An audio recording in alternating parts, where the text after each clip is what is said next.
మహబూబాబాద్ జిల్లా కొత్తగూడెం మండలం మోకాలపల్లి గ్రామంలో తన భర్త కామ్రేడ్ కుంజారాము 21వ వర్ధంతి సభలోని మంత్రి సీతక్క పాల్గొన్నారు. మంత్రి సీతక్క కుంజారాము వర్ధంతి సభ నిర్వహిస్తున్న ఆదివాసీ సంఘాలకు, ఆయన ఉద్యమ సహచరులకు పేరు పేరున ధన్యవాదాలు తెలిపారు. ఆదివాసీల హక్కుల పరిరక్షణ కోసం పాటుపడ్డాం అన్నారు. అదేవిధంగా ఎస్టీల సమస్యలను పరిష్కరిస్తామన్నారు.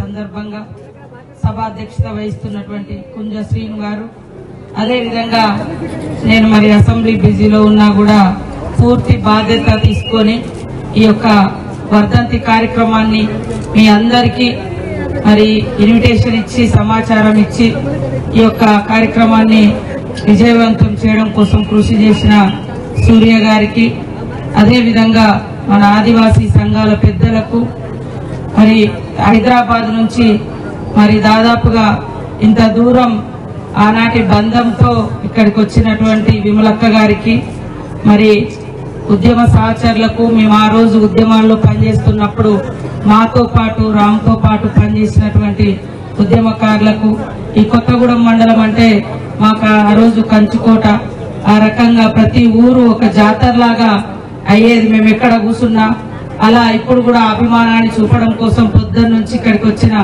మన కొత్తగూడెం మండల ప్రజలకు, అదే విధంగా కాంగ్రెస్ పార్టీ నాయకులకు, పత్రికా మీడియా సోదరులకు, పోలీస్ అధికారులకు, ఇతర మిత్రులకు అందరికీ కూడా పేరు పేరున ధన్యవాదాలు తెలియజేస్తా ఉన్నాను.